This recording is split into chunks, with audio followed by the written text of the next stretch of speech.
Klaus Bekker, Oktoberfest, The Secret of Eternal Youth. In Aunt Virginia's antique shop in the old town of Cologne, Hanna and Klaus were browsing around the store on a Saturday morning. Hanna didn't look very happy. "I certainly won't find a birthday present for my father here, and I need it by tomorrow." She sighed, and Klaus wanted to help. "What does your father like?" Hanna thought. "What he really likes is his work. He also likes adventures, and most of all, he likes spending time with me." Well, even Klaus wasn't sure if they could find something for that in Aunt Virginia's shop. Hanna seemed a bit puzzled, but she kept searching. She had to find something. At that moment, Fabio came in, and with just one glance, you could see his mood was even worse than Hanna's. Wordlessly, he sat down at a table and stared at the ceiling in silence. Klaus sat down next to him. "What's going on with you?" "Nothing." Fabio apparently didn't feel like talking about what was bothering him, but Klaus didn't give up. "Come on, tell me, what happened?" "Oh," Fabio began hesitantly. "It was yesterday at this movie theater." Klaus knew what he meant. "Right. The new action hit. Fight for Freedom. How was the movie?" "No idea," Fabio mumbled. "I haven't seen it." "Why not?"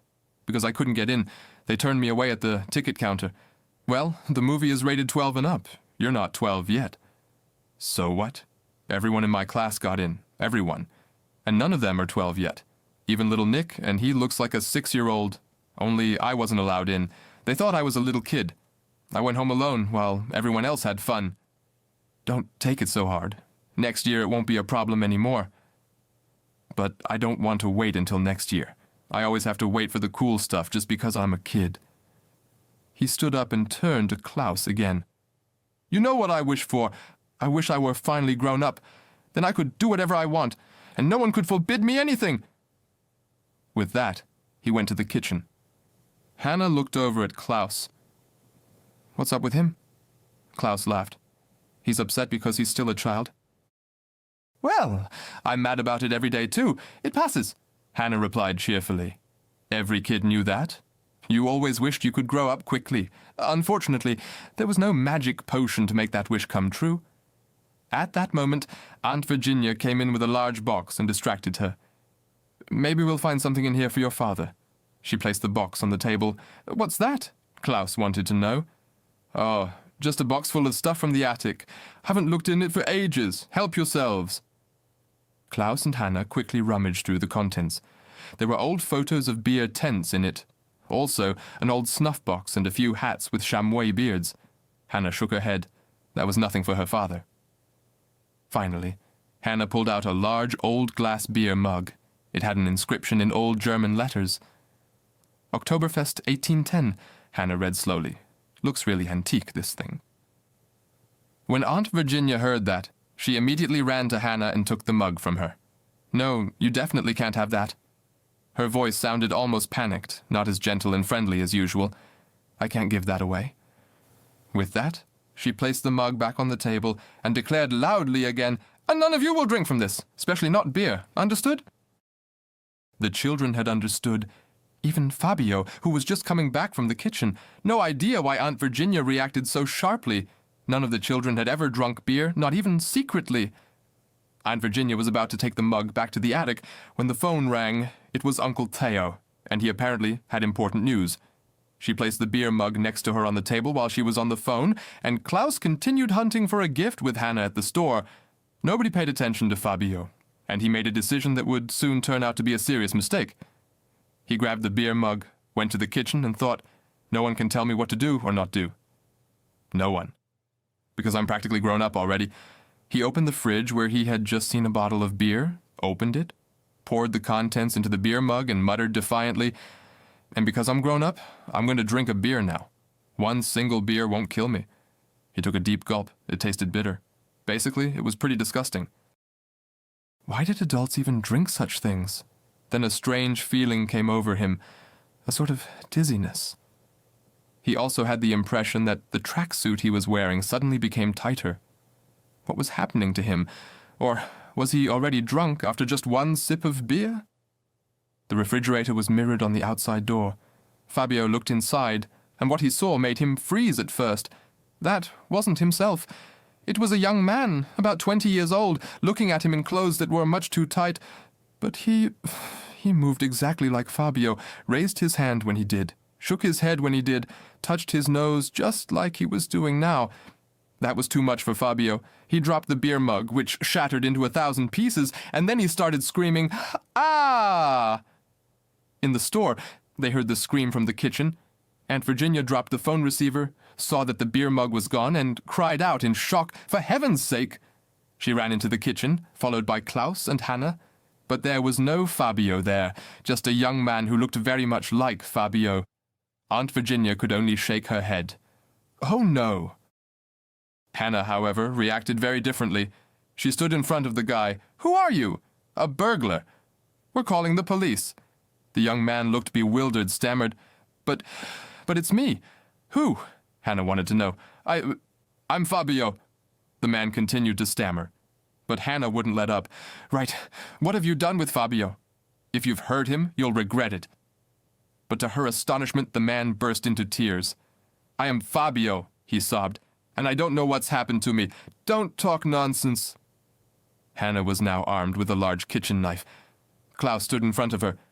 "1 second, Hanna. Look at him closely. He's wearing Fabio's clothes?" "Exactly," replied Hanna. "That's even worse." "But Hanna, how could a burglar have managed that in just a few seconds? Make Fabio disappear and put on his clothes, and why?" And now the man started crying even more. "But I am Fabio." "We're friends. Last Tuesday we went skating, ate ice cream. Hanna had vanilla and raspberry. We have a shared playlist. The password is Hanna Forever. And on Monday I have to go to school. I've got history, English and math, and sports in the afternoon, and I want my body back." Then he continued sobbing, huddled on a chair and whispered, "And you mustn't tell anyone that I cried." Aunt Virginia had watched everything, went over to Hanna, gently took the knife from her hand, and waited until everyone had calmed down a bit. "I think I know what just happened." Everyone looked at her. Even the young man on the chair now hopefully raised his head as she spoke to him. "You drank from the beer mug, didn't you?" I just wanted to show that I'm grown up. I will never do it again, I promise." Aunt Virginia soothingly stroked the man's head. "I know. Everything will be okay. We'll get through this together, my dear Fabio." "What?" Hanna thought she had misheard, but Aunt Virginia continued quietly. "Yes, this is Fabio. Uncle Theo had long had the theory that this beer mug has the power to make people older. I'm afraid he was right." "And now?" Klaus looked at Fabio. You could see the resemblance, the too tight pants and the sneakers from which the toes had grown out at the front. What Aunt Virginia said was true. This man was Fabio. "Now, I first need a calculator." Hanna had pulled out her smartphone and opened the calculator function. Now it was Aunt Virginia's turn. She turned to Fabio. "I'm afraid you won't like what you're about to hear." She tapped in a few numbers. "According to Uncle Theo's theory, anyone who drinks from the beer mug ages by 10 years every hour. It's 3 p.m. now, and Fabio is 20. By midnight, he will be 110. She fell silent. Apparently, she didn't want to finish the sentence, but Hanna wanted to know anyway. "And then?" But now Fabio spoke, who had apparently collected himself a little in the meantime. "At midnight I will die. That's what she doesn't want to say, isn't it?" Aunt Virginia just nodded silently. Then she stood up. "But we'll find a solution by then. We'll save you. Uncle Theo surely knows what to do." Meanwhile, Klaus had picked up one of the shards. The beer mug was beyond use, that much was clear. And then it happened. Klaus had one of his visions. He had the gift of seeing things that had happened in the past. They played out like a movie before his eyes, and the movie that played this time was apparently at the wedding of a king in Bavaria. Klaus saw the lavish wedding of Ludwig of Bavaria in 1810, attended by many famous guests.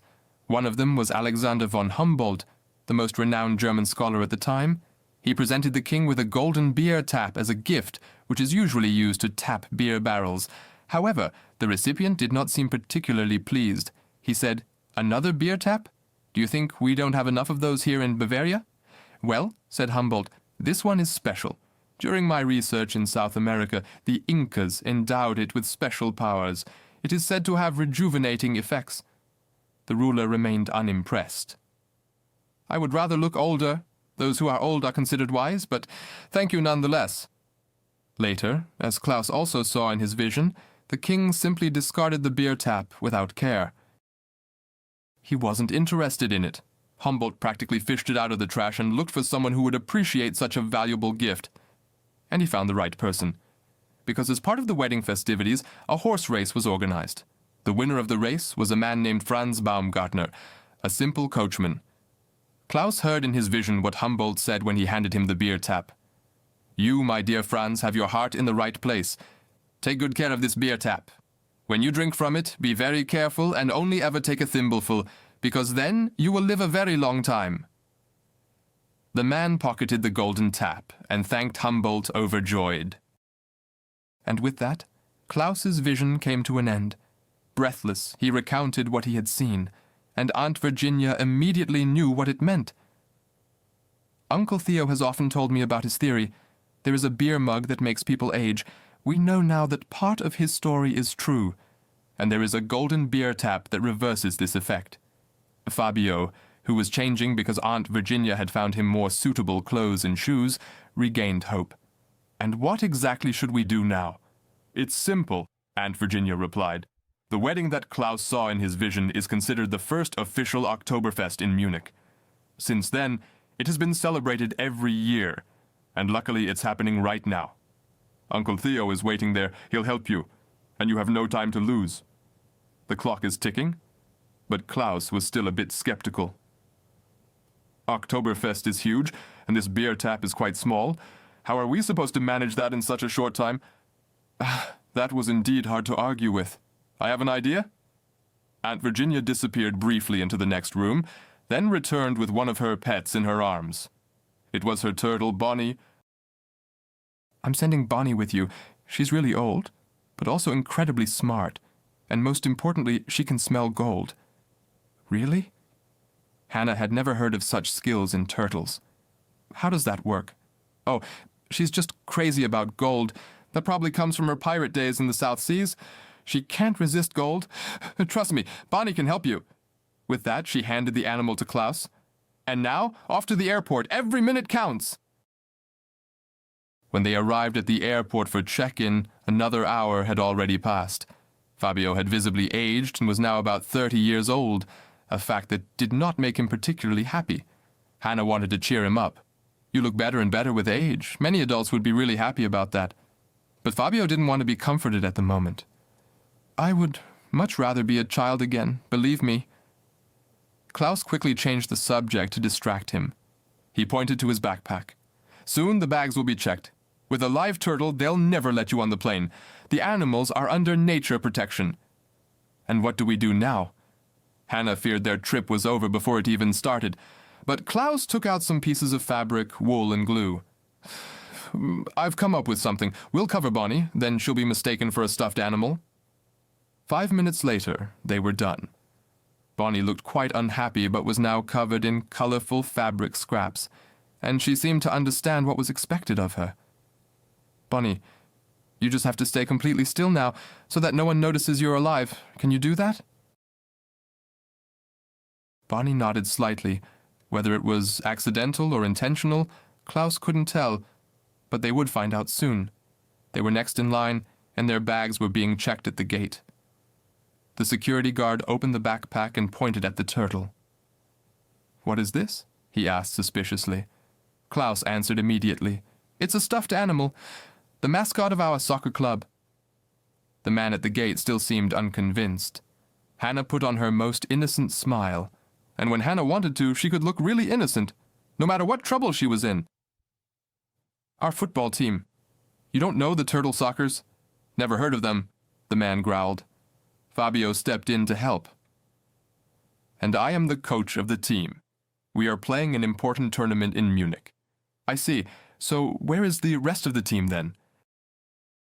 They're traveling by team bus. Our 2 stars here are allowed to fly. At least that made some impression. The man handed Klaus the backpack back, weighing its weight in his hand once again. Quite heavy, your mascot? Well, Klaus replied, It is indeed a special mascot. Since we've had it, we haven't lost a game. Then take good care of it. Safe travels. With that, he let the three pass. Luckily, they didn't check the ID card. Otherwise, it would have quickly become apparent that Fabio's childlike passport photo no longer matched his adult appearance. They quickly made their way to the plane. At the antique shop, Aunt Virginia was meanwhile on the phone with Uncle Theo. "The children are on their way to you. This time I'm really worried." "Don't worry," Uncle Theo reassured her. "I've already started searching here and found the first clues. I know we can save Fabio if we succeed by midnight, and we will." Uncle Theo was standing in the middle of the Theresien Wiesn at the Oktoberfest when he finished his conversation with Aunt Virginia. Around him were countless guests from all over the world, probably hundreds of thousands. Overall, the Oktoberfest had nearly 7 million visitors each year, and that suited Uncle Theo just fine. Among so many people, he and the children wouldn't stand out much. However, that was a miscalculation. Because the Baron had been having Uncle Theo tailed for some time, he had also sent his men to the Oktoberfest, and they were secretly following Uncle Theo every step of the way. One of the men was on the phone with the Baron, who was giving his instructions. "Do you have the target in sight?" "We do." "Very good. But we'll only intervene at the very end, understood? Until then, we're just observing." "Understood, boss."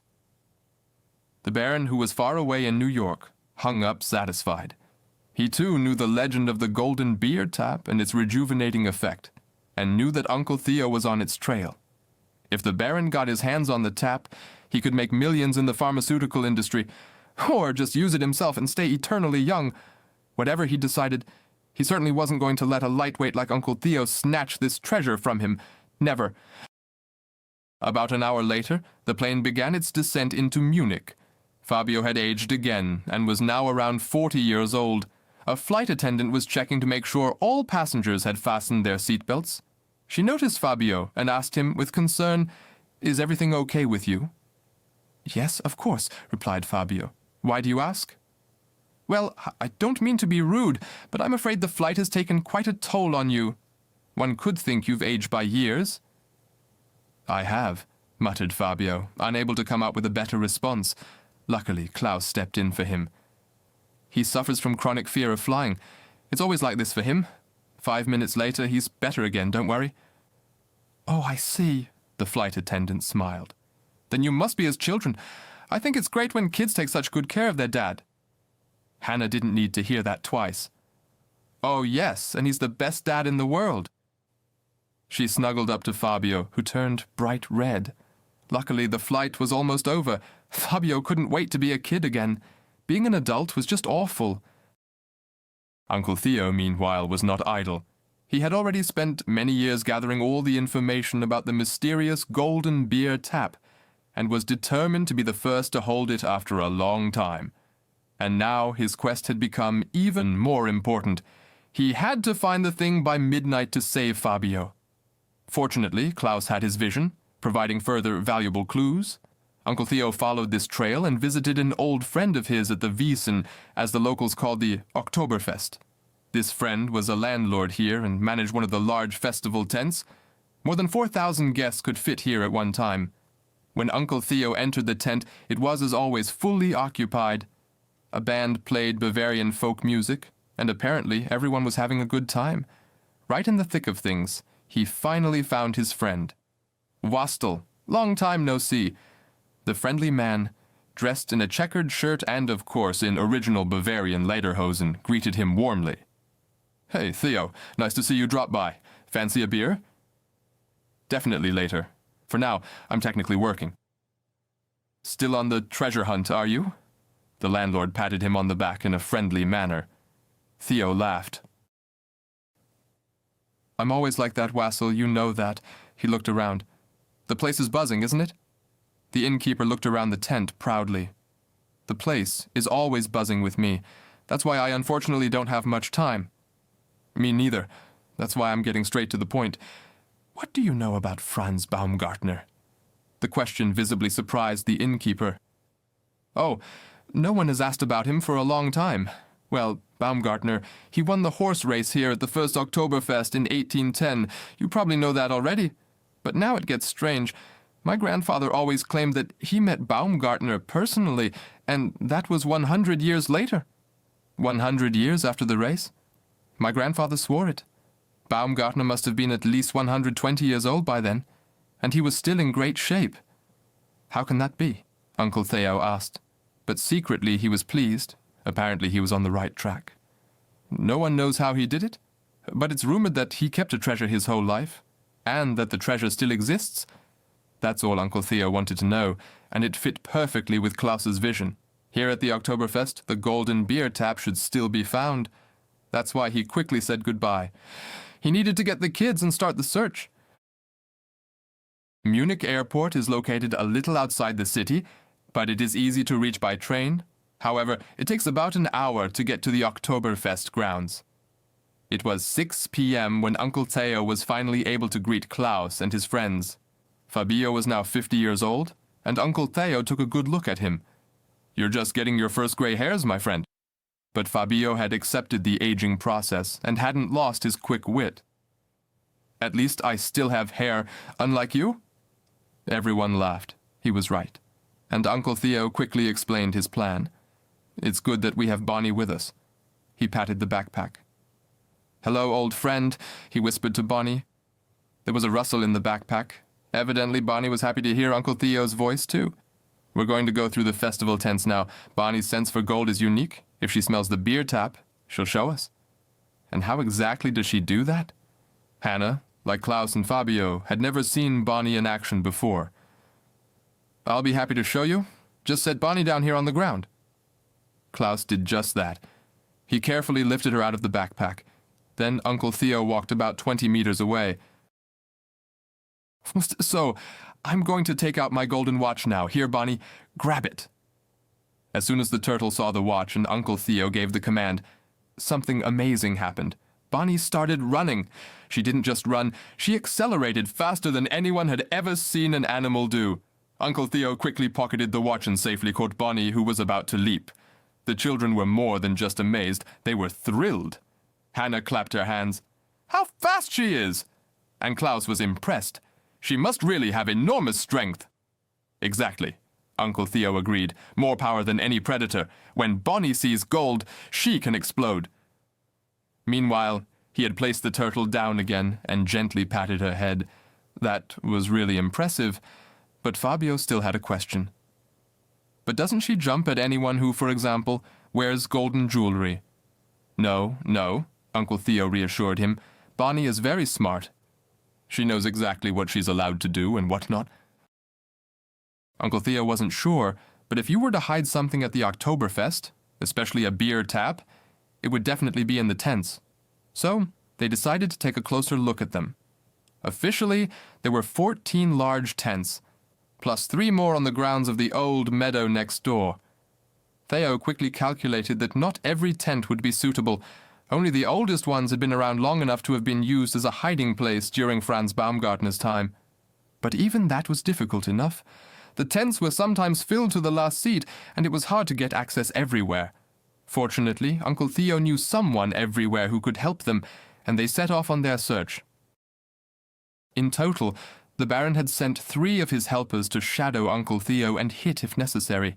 They did not take their eyes off the 3 children and their uncle as they made their way through the festival tents. However, they were puzzled. That strange guy who accompanied them, that Fabio, somehow he was changing and looking older and older, or maybe he had a dangerous illness. But it wasn't any illness that made Fabio age continuously.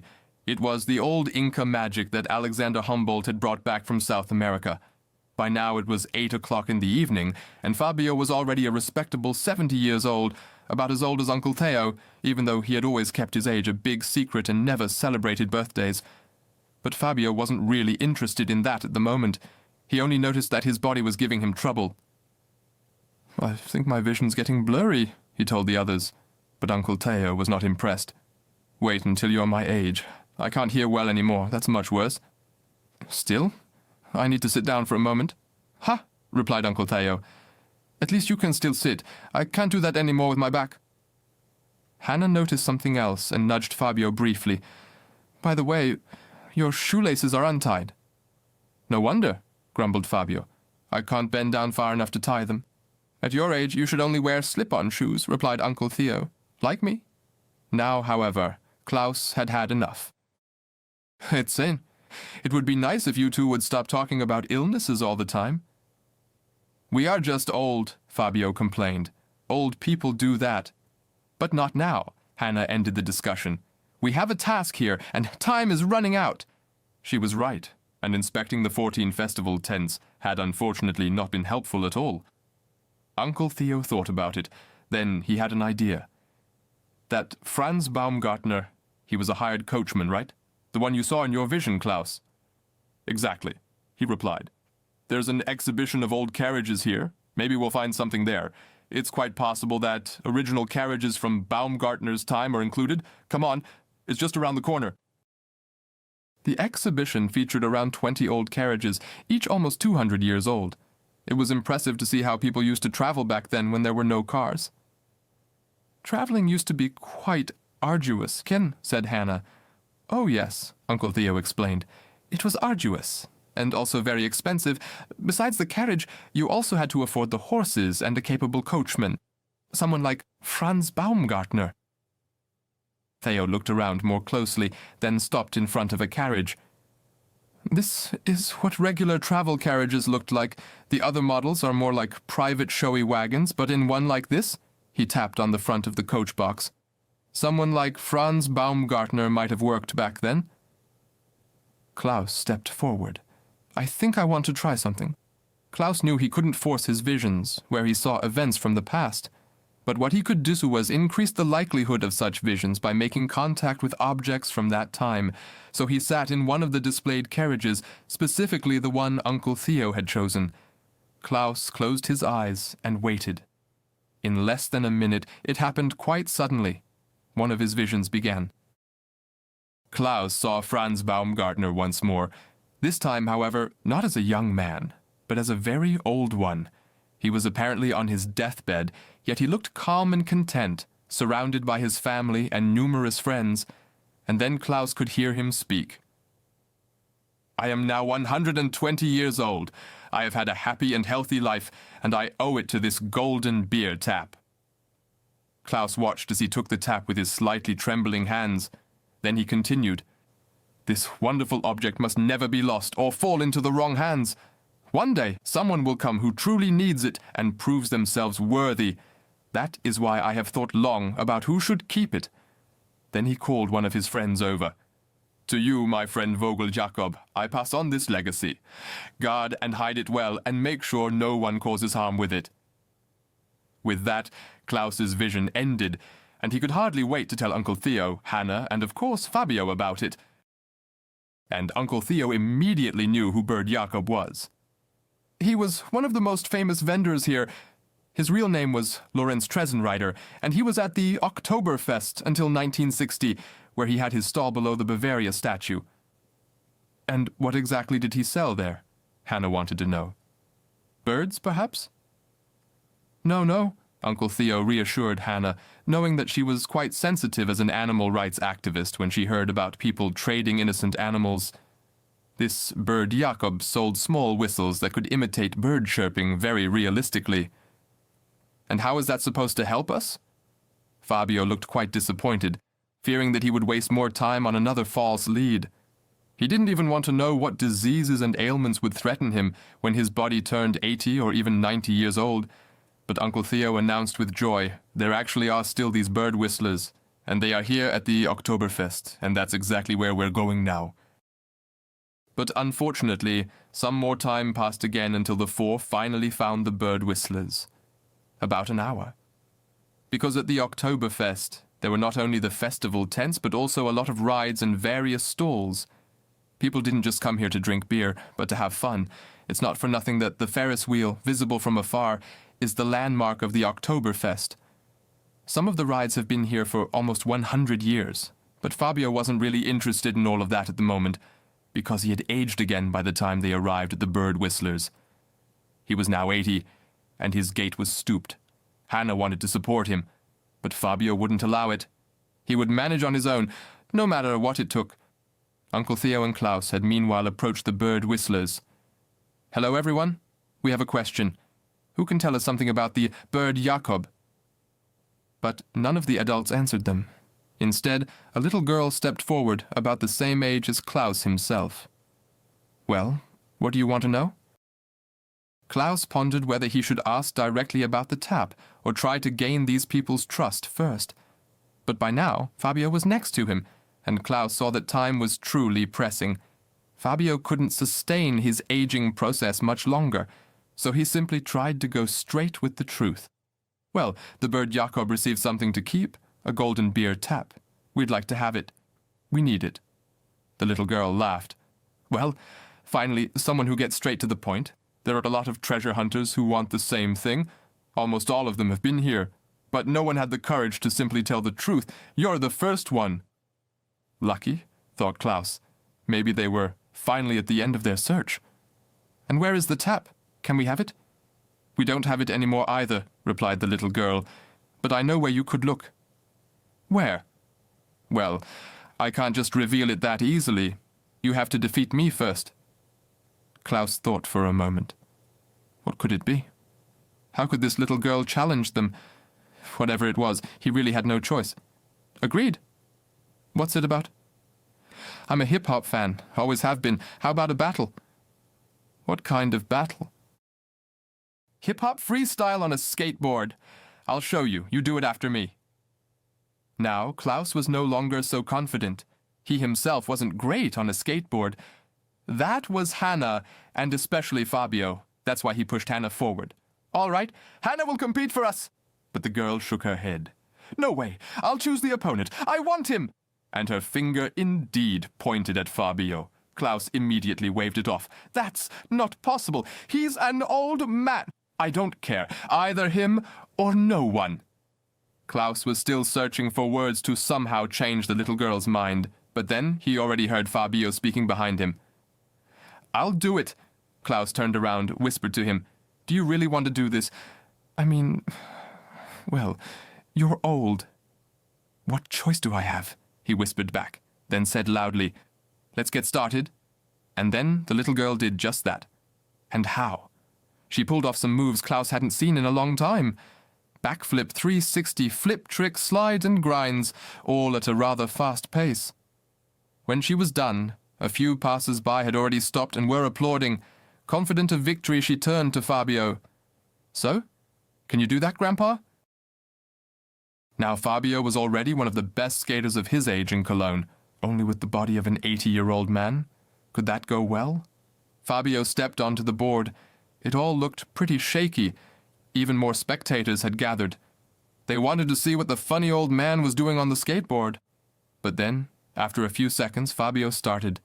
He repeated all the exercises the girl had shown before, and then added a few more tricks. His knees felt like butter, his back hurt. But he persevered, and his body hadn't forgotten the moves either. When he was done, the spectators not only applauded, no, they cheered him on. Grandpa Fabio was the attraction of the day. Then he went to the girl and said in a deliberately cool manner, "You better never try to mess with us grandpas again. We still got it most of the time." The little one had to laugh, gave him a high five. "I'll remember that, promise." Then Klaus came to her. The passers-by had meanwhile moved on, or couldn't hear him anymore. Nevertheless, he spoke quietly. "And? Are you going to tell us what we need to know now?" "Of course, it's a matter of honor. So, the bird Jacob, that was my great-grandpa. He passed on the beer tap. All I know is this one sentence. Look on the toboggan." Fabio's whole stunt on the skateboard definitely didn't go unnoticed. The Baron's helpers recorded everything precisely, calling their boss while he watched the footage. "Honestly, boss, I swear that the old guy on the skateboard was at most 50 years old a few hours ago." The Baron on the other end of the line laughed. "I believe it. He probably took a deep swig from Humboldt's famous beer mug. Well, it's likely his last beer. But we don't care about the guy. They're probably searching for the golden beer tap with all their might. Stick to their heels, and when they find the thing, snatch it." "And what about the rest of the people?" "We don't care about them at all. Without the beer tap, the old man will soon die. They won't have time to bother with you. Believe me, it's the perfect plan." Smiling wickedly, the man put his smartphone back in his pocket. Perfect plans were exactly what crooks like him loved most. The toboggan is one of the oldest rides at the Oktoberfest, and a really great thing. It was already set up in 1933 by the Conrad family on the Theresien Wiesn, and although every year since then the tinkerers have racked their brains on how to invent even faster, better, and more exciting attractions, people still have the most fun here. That's because anyone who wants to climb the tower on the rotating platform looks pretty clumsy and funny. So not only the participants, but also the spectators have their fun. Then you slide down on a wooden sled until you are safely back on the ground. Uncle Theo, as always, was thrilled at the sight of the tower. "This thing's great, and it's almost 90 years old." "Well, then it's still younger than I am," Fabio remarked a bit desperately. And it was true. Fabio's hair had turned white, and he could only walk in tiny steps. He was at the end of his strength. The four didn't want to waste any more time, so they decided that Hanna and Klaus should climb the tower and search for clues. For Uncle Theo, or even Fabio, the climb would have been too exhausting. "Come on, hurry up, get on," said Uncle Theo, handing the two kids their tickets. They immediately ran off. For sporty Hanna, it was no problem to climb the tower. She quickly jumped up and wasn't bothered by the rotating floor. Klaus had to exert himself to keep up with her, but he just about managed it. "Where does the name toboggan actually come from?" Hanna wanted to know, while Klaus sat down next to her, gasping for air. It took a few seconds before he could answer. "This thing here comes from Canada. The name is from the Native American language and means something like snow sled. Probably the sleds we will use to slide back down later." Klaus had regained his strength and looked around. There must be a hint hidden here somewhere. He searched the wooden framework intently, but it was Hanna who finally discovered something. "There is a maple leaf on some of the wooden planks here." Klaus wasn't particularly impressed by that. "Well, the framework comes from Canada, and there's a big maple leaf on Canada's flag." He was about to move on, but Hanna held him back. "And is there also a beer tap on the Canadian flag?" Hanna pointed at one of the planks, and now Klaus saw it too, the burned-in symbol on it, a maple leaf with a golden beer tap emblazoned on it. Although it was very old and weathered, it was still easy to recognize. "Come on, maybe we can somehow loosen this thing." There were a few guards and organizers around, but no one really paid attention to the two children who were now working on the wooden plank. It was only about 20 centimeters long, small enough to fit in a pocket. And finally, they really held the good piece in their hands. Klaus turned it over. "There is something written on the back of it, but in old German letters." Hanna quickly took it from his hand. "Let's pocket it before someone catches us here. Uncle Theo will surely be able to read it." Then they quickly headed to the tower's summit. Sliding down on the wooden sled would certainly have been a huge fun if they hadn't already seen from above that Fabio, waiting below, had noticeably aged again in the meantime. A few minutes later, Uncle Theo examined the board, and of course, he had no problem reading old German script. What does it say? Fabio was actually taller than Uncle Theo, even as a child. Now in his old age, he was so bent over that he could hardly look over his shoulder. Uncle Theo read aloud. "If you want to get the golden beer tap, you must fly wave 13. Klaus scratched his head thoughtfully. "Another puzzle," he grumbled. Normally, he loved such challenges. Only now, looking at Fabio, they had absolutely no time anymore. Uncle Theo, however, just laughed briefly. "This is not a puzzle. This is a very clear instruction. I know exactly where we need to go. Follow me." Hanna supported the frail Fabio, and as quickly as they could, they ran off.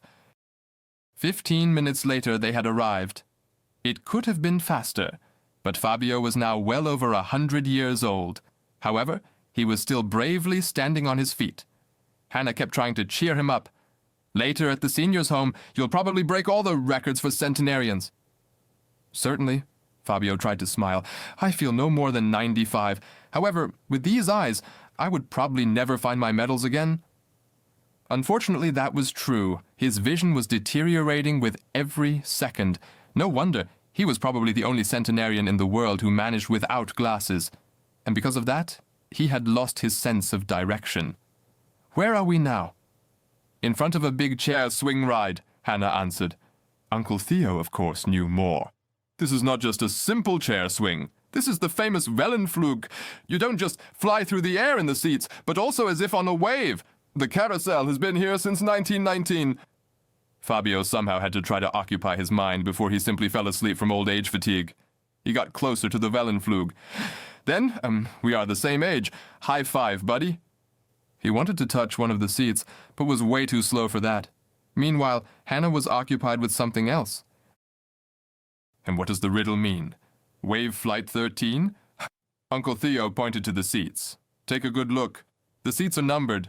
We'll find the solution on seat 13. This time, Klaus had already thought ahead and got tickets for himself and Hanna. As soon as the carousel stopped, they rushed towards seat 13. Unfortunately, they didn't have enough time. The ride started again. Klaus jumped up. I'll investigate while we ride. And then it started. The swing carousel quickly picked up speed, and soon you could feel the wave-like movements that gave the ride its name. Additionally, from here, there was a pretty good view of the Oktoberfest. But Klaus, of course, wasn't interested in that. He was examining the floor of the seat he was in, seat 13. That was certainly not easy during the rapid ride, but he focused. What was on the floor? He discovered an ancient-looking engraving in the iron floor plate. Not exactly a masterpiece, but you could see what it was meant to be. A woman standing next to a lion, holding something up in her left hand. That was enough for Klaus. Uncle Theo should be able to make something of it. And he could do that a few minutes later when Klaus's ride was over. Of course, this is the Bavaria with her lion. She holds an oak wreath in her left hand and a sword in her right. Every Bavarian knows this statue. It is here, on the Theresien Wiesn, Unfortunately, it was a rather long way, and it was also uphill to Bavaria and the adjacent Hall of Fame. That was hardly manageable for Fabio. Hanna wanted to get him a wheelchair, but Fabio waved her off. I'll manage. I've walked upright my whole life, and I'll do so until the end. Hanna was still worried. Fabio, every second counts. But he refused to be persuaded. Don't underestimate us older folks. We have more in us than you kids give us credit for. And to prove it, he activated his last reserves and marched confidently. To the edge of the Theresien Wiesn, to Bavaria, always uphill. And unfortunately, their pursuers were, of course, still on their heels. The leader of the three gave the final instructions. We'll strike as soon as they hold the thing in their hand. Finally, Klaus, Hanna, Fabio, and Uncle Theo arrived at the Bavaria statue.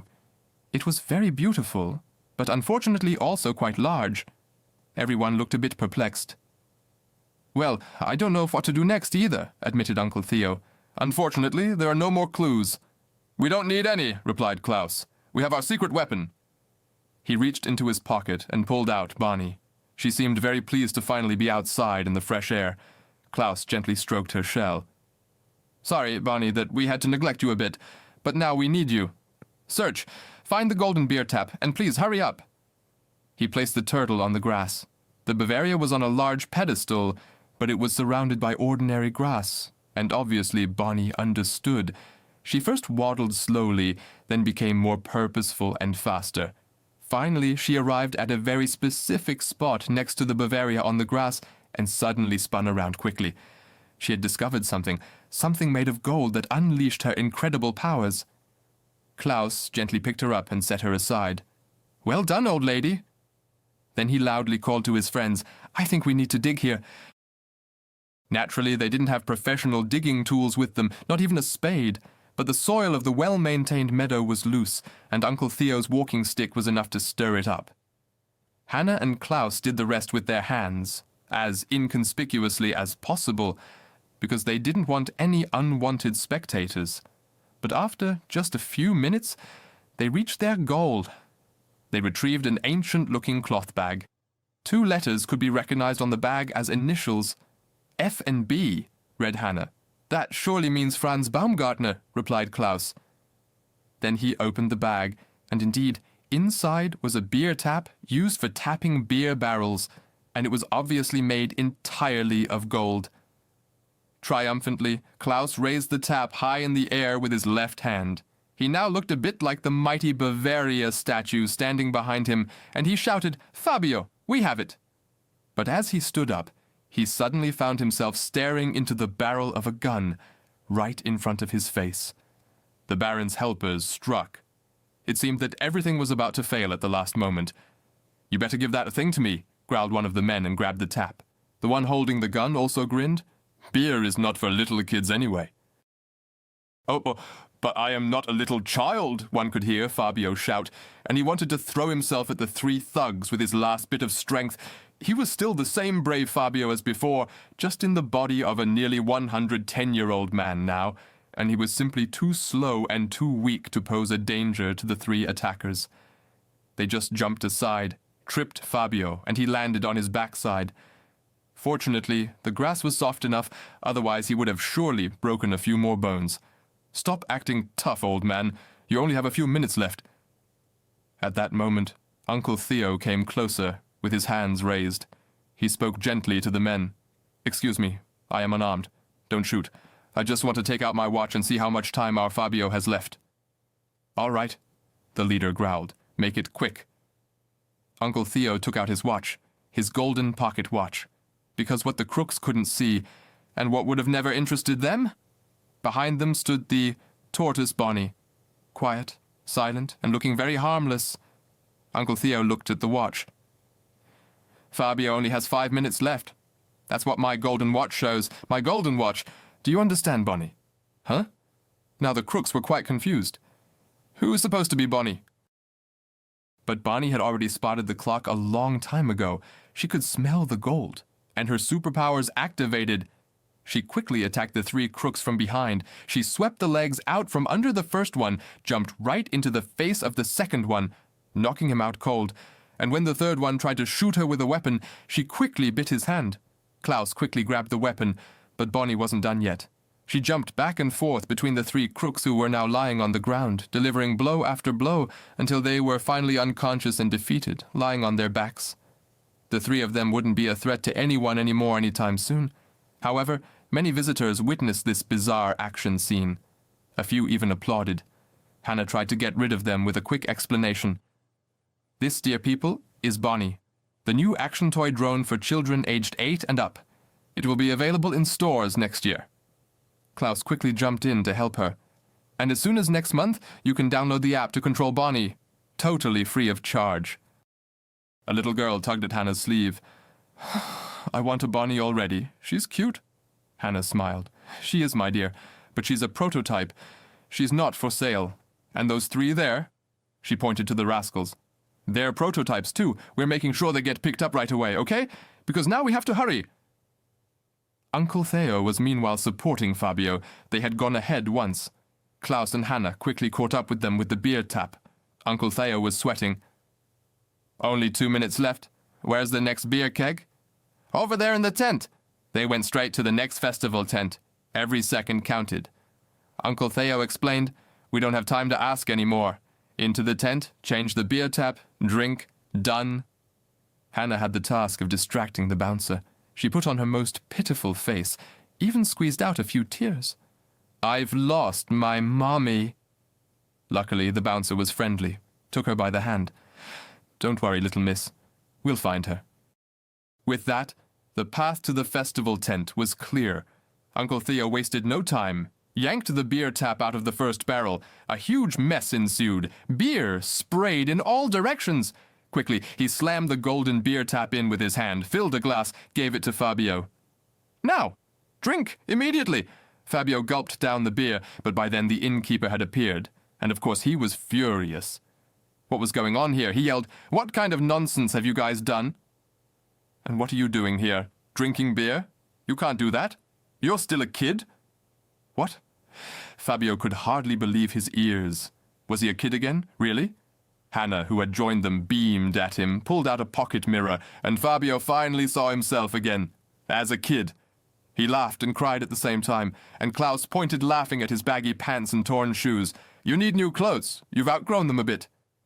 Meanwhile, the innkeeper continued to scold Uncle Theo. "How dare you just barge in here and then give alcohol to children? Irresponsible! I'm calling the police."